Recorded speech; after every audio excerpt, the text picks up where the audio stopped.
Hello, कसे आहात सगळे? आज सुरुवात केली दहीवडे करण्यापासून. खूप दिवसापासून करायचे होते, आवडतात पण करण्याचा मुहूर्तच लागत नव्हता. पटकन इन्स्टंट जे होईल ते करत होते. पण आज म्हटलं करायचीच. तर मी ही गावची डाळ आहे आमची उडदाची. त्याला म्हणजे त्याच्या साली असतात तशाच काही थोड्या आणि विदाऊट पॉलिश असते. तर मग मी ती 2 वाटी घेतली आणि अर्धी वाटी मुगाची डाळ घेतली, कारण की वडे सॉफ्ट होतात. मला पण एवढं माहीत नाही, आता खूप वर्षांनीच बनवलेत खरं. आणि मग मी ती रेसिपी जरा बघूनच बनवायला घेतलं आणि मिक्सरला छान बारीक वाटून घेतलं ते डाळ. मुगाची आणि उडदाची दोन्ही डाळ मिक्सरला बारीक असं छान करून घेतलं आणि नंतर ना हे खूप फेटवायचं विदाऊट म्हणजे पाणी न टाकता मी वाटून घेतलं आणि मग त्याच्यानंतर वडे सॉफ्ट होण्यासाठी हे खूप खूप वेळ फेटवत राहायचं असं एकाच दिशेने असं कंटिन्यू बराच वेळ करून घेतलं. ॲक्च्युली एखादी गोष्ट खायची आणि चांगली आहे म्हटल्यावर थोडी मेहनत तर लागतेच ना. मग तेच मेहनत केली आणि रिझल्ट खरंच खूप छान होता. वडे पण छान झाले. पण मग नंतर सहज असंच एक बऱ्याच दिवसांनंतर व्हिडिओ टाकला आणि मग ठरवलं की चला व्हिडिओ टाकून घेऊया.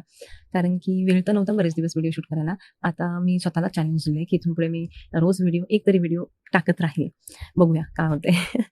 स्वतःला चॅलेंज दिले आता. कारण की मग मध्ये काय होतं ना, मध्ये वेळ नाही मिळाला की मिस होतं आणि किंवा कधी-कधी शूट पण केलेलं असतं आणि ते अर्धवट शूट होतं वेळ नसल्यामुळे. आणि मग आता मी ठरवलंय बघूया माझं काय होतंय. मी बऱ्यापैकी व्हिडिओ टाकायचा प्रयत्न करेन. आणि इथे मी काय केलं, दही घेतलं, दह्यामध्ये साखर टाकली आणि ते फेटवून ठेवलं. त्याच्यात थोडंसं बर्फ पण टाकून फ्रीजमध्ये ठेवून दिलं. कारण की थंड लस्सीसारखं दही हे छान लागतं त्या दहीवड्यांवर.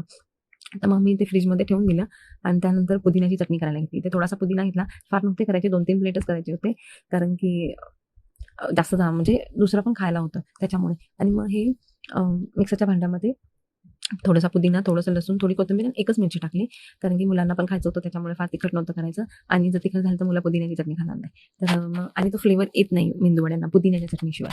सो ही तर माझी फेव्हरेट आहे. आणि ही चटणी थोडी चटपटीत करण्यासाठी मी त्याच्यामध्ये अर्धा चमचा असेल अंदाजेच टाकलं, चाट मसाला टाकला आणि त्याच्यानंतर मला ना एक गोड चटणी करायची होती चिंचेची. त्याच्यामध्ये ह्या चिंचेच्या चटणीमध्ये गूळ आधी पाणी घेतलं, त्याच्यात चिंच उकळवली, त्याच्यामध्ये थोडंसं चिमटीभर लाल मिरची पावडर टाकला, गूळ टाकला, जिरे पावडर टाकली, मीठ टाकलं बस आणि ही छान उकळून दिली. इथे पाणी होतं थोडंसं कोमट केलं, त्याच्यामध्ये हिंग आणि मीठ टाकून ठेवलं. मग आता इथे ही चटणी उकळलेली आहे, बऱ्यापैकी घट्टही होत आली आहे. ही गाळून घ्यायची.